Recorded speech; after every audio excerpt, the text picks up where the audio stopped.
البدع والأهواء، أهل البدع العقائدية وأهل البدع السياسية.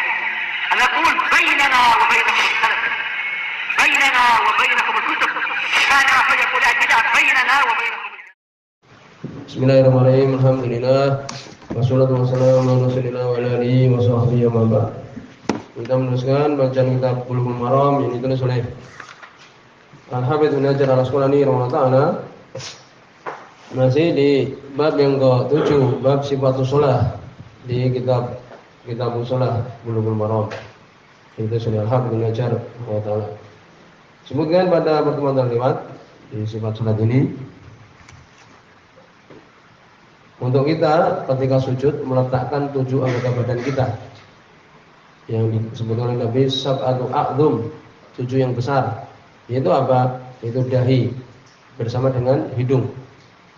Kemudian kedua telapak tangan berarti 3, kemudian kedua lutut kita berarti 5, kemudian ya ini pojok-pojok jari kaki kita berarti 7. Kemudian juga disebutkan sebelumnya tidak boleh kita ketika sujud, demikian juga rukuk, membaca Al-Quran. Bahkan ketika sujud untuk kita banyak berdoa. Kemudian berikutnya akan disebutkan ya tata cara ketika seseorang sujud. Qala Allah Ta'ala, hadis yang ke-32 di bab ini, yaitu hadis yang ke-281. Sebagian cetakan berbeda. Wa Ibnu Buhainah, dari sahabat Ibnu Buhainah, sebutkan oleh Imam Sunani Abdullah bin Malik bin Buhainah. Ya demikian. Kemudian belum menyebutkan meninggal Abdullah bin Buhainah ini di pemerintahan Muawiyah bin Abi Sufyan radhiyallahu anhu. Hadis ini muttafaqun alaih. Ana Rasulullah sallallahu alaihi wasallam karena idza shalat, adalah kebiasaan beliau apabila salat, wa sajada, dan beliau dalam keadaan sujud, farraja baina yadayhi, beliau membentangkan ya di antara kedua tangannya, ya tidak didekap. Ini ketika salat, ya khususnya ketika salat sendirian, ya atau sebagai imam kan itu. Ya, ini ketika sujud dalam keadaan bagaimana? Dalam keadaan kedua tangannya itu dibentangkan, ya tidak ditempelkan ke samping kanan dan kiri dari dada, dari punggung, ya dari badan. Hatta yabdua bayadu ibtaihi, sampai tampak bayat, ini putih, ibtaihi, kedua ketiak beliau. Betul dari hadis Bukhari Muslim. Kemungkinan beliau menggunakan jubah atau gamis yang dia itu lengannya mungkin sampai di siku saja kan itu. Biasa itu dipakai oleh orang Arab. Sehingga ketika sujud kemudian dilebarkan, ya kelihatan kedua ketiak beliau. Tapi kalau umpamanya ya, gamisnya atau jubahnya itu sampai ke pergelangan tangan, biasanya nggak kelihatan. Ya Allah. Mengutamakan oleh hadis Bukhari Muslim. Disebutkan oleh Imam Sunani wal hikmah, dia mengatakan hikmahnya bidzalika ayyadhar kullu adwin bi nafsi, untuk menampakkan setiap anggota badan itu dirinya. Wa yatamayyazu hatta yakun insan wahid, dan membedakan sampai seakan-akan satu orang itu fi sujudi, ketika sujudnya itu ka'annahu ada, seakan-akan orangnya banyak, menunjukkan seakan-akan ini banyak. Wa muqtadu hadza, maka kandungan dari hal ini ayastaqila kullu adwin bi nafsi, setiap anggota badan maka dia berdiri sendiri. Wala yatamid ba'dul a'dha' ala ba'd, dan tidak bersandar satu dengan yang lain. Ya itu. Ini benar-benar ya kemudian ketika sujud itu tangannya dibentangkan, tidak ditempelkan. Kemudian sebutkan hadis berikutnya, hadis nomor 33, ini hampir mirip yang menjelaskan hal ini. Wa anil Bara' bin Azib, dari Bara' bin Azib radhiyallahu anhu. Ya disebutkan di sini Bara' bin Azib bin Harith al-Ausi al-Ansari al-Harithi. Ya, dia mengikuti perang Khandaq. Ya, kemudian tinggal di Kufah. Ya, demikian disebutkan. Kemudian bersama dengan Amirul Mukminin Ali bin Abi Thalib perang Jamal. Ya, ini termasuk pasukan dari Ali bin Abi Thalib radhiyallahu anhu. Demikian juga Siffin, demikian juga Nahrawan ketika menghadapi orang-orang Khawarij. Ya demikian. Kemudian meninggal di Kufah di tahun-tahun Mus'ab bin Zubair. Maka disebutkan oleh Bara' bin Azib radhiyallahu anhu, qala beliau mengatakan, qala Rasulullah, berkata Rasulullah sallallahu alaihi wasallam, idza sajadta fadha kafaik, apabila engkau sujud maka letakkan kafaika, ini kedua telapak tanganmu, warfa mirfaqaika, dan angkatlah mirfaq, apa itu? Siku, angkat kedua sikumu. Tahu siku kan? Nih. Ini ketika sujud bagaimana? Sujud maka tangan kita untuk apa? Kita letakkan telapak tangan kita di tempat sujud. Kemudian apa? Mengangkat kedua apa? Ini kedua siku kita diangkat. Ya itu. Pada hadis yang sebelumnya bagaimana? Ya ini dalam keadaan dijauhkan dari yakni badan sampai kelihatan Nabi SAW itu kelihatan putih ketiak beliau. Itu.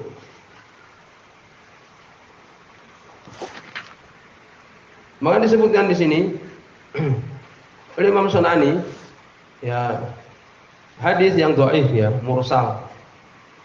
Itu apa? Sebagian kita dapatkan itu. Apalagi sebagian orang-orang awam. Untuk perempuan tidak boleh seperti ini.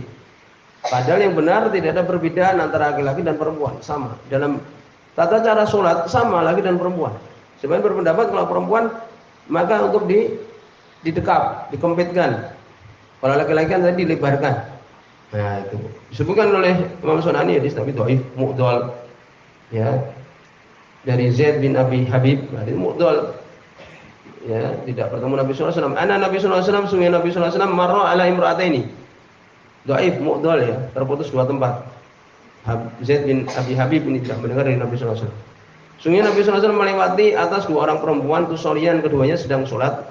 Maka Nabi mengatakan idza sajadtuma, apabila kalian sujud, kalian berdua sujud, fadoma ba'dul lahmi, maka kumpulkan sebagian daging ilal ard kepada bumi. Ya, ini dia kan perempuan mempunyai payudara itu. Fa inal mar'ah fi dzalika laysat karajul, karena sungguhnya perempuan yang demikian itu tidak seperti laki-laki. Ini dhaif. Tidak ada hadis sedikit pun menyebutkan ini bahwa perempuan berbeda dengan laki-laki, sama. Ya gitu. Kalau dia sholat sendirian ya, dan seringnya dia sholat sendirian untuk kemudian seperti laki-laki. Sampai Nabi sallallahu alaihi wasallam tadi ya, beliau kelihatan putih ketiaknya. Ini benar-benar dibentangkan. Ya itu. Dia angkat sikunya juga, bukan ditempelkan di badan. Orang awam itu kadang hadisnya dhaif ya, mu'dhal. Nah di sini ada beberapa permasalahan. Ini hukum tafrid bainal yadain. Ya, hukum ya ini mustahab. Istihbab tajafi sujud, untuk kemudian kedua tangan itu dibentangkan. Dibentangkan tahu maknanya dibentangkan, ini tidak ditempelkan di badan. Ya, itu. Kemudian disebutkan kalau terlalu lama boleh di situ sebagian musyaikan ya para ulama di Ibnu Hibban. Ya, kalau terlalu lama boleh istainu birukab. Kalau terlalu lama sujud imamnya lama umpamanya, ya kan? Boleh kita tempelkan apa itu siku kita ini ke rukab. Rukab itu ke ini lutut kita. Kalau kita sujud terlalu lama umpamanya boleh ditempelkan. Ini menyesuaikan dari sini. Walaupun ya abdulnya tetap dalam keadaan seperti biasa. Kemudian disebutkan juga wa matakana tajafi yadur biman yalihi, ini penting juga. Apabila kemudian dengan kita melebarkan kedua tangan kita ini membahayakan di samping kita, fisop ketika sholat liziham, karena dia itu padat, kan kita sholat kan hendaknya untuk apa? Berdekatan kan, tidak menjauh. Ketika membahayakan fa innahu yudum ilahi min janahi. Maksudnya dia untuk menempelkan ya dari kedua tangan dia ini. Kalau Uzai berkata pada Imam Uzai. Ya demikian ya. Jadi kalau kita sholat dengan jamaah banyak ya jangan kemudian kita lebarkan membahayakan samping kita kan gitu. Kemudian samping kita juga seperti itu, malah kemudian terjadi apa? Ketidaknyamanan kan gitu. Jadi ketika sholat berjamaah ya sepantasnya. Ya. Tapi kalau kita sholat sendirian atau menjadi imam ya untuk dilebarkan. Itu. Demikian juga untuk mengangkat tadi mirfaqain, ini kedua siku kita. Ya, situ ada hadis Anas Malik, hadis Bukhari Muslim. Ya, bahwa Nabi SAW mengatakan, "Iqtadilu fi sujud." Yani adillah ketika sujud. Ini baguskan ketika sujud. Wala yabsut ahadukum dhira'ihi imbisat qalb. Jangan membentangkan salah seorang kalian dhira'. Hasta dia itu seperti bentangannya anjing. Anjing itu kan nempel. Jangan ketika kita sujud, kemudian tangan kita, hasta kita yang menempel ke lantai. Jangan. Ya, kadang kita perhatikan ketika sujud, tangannya ditempelkan ke lantai. Jangan. Itu datang haramnya dari hadis Anas Malik, Bukhari Muslim. Jadi diangkat sikunya itu diangkat ke atas. Baik kita sholat berjamaah atau sholat sendirian diangkat sikunya, jangan ditempelkan. Jangan ditempelkan ke lantai. Bahwa itu adalah haram. Berikutnya, ya. Sifat sholat berikutnya hadis nomor 36.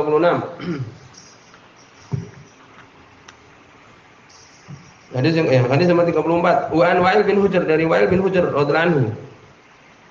Di sini dibicarakan oleh para ulama.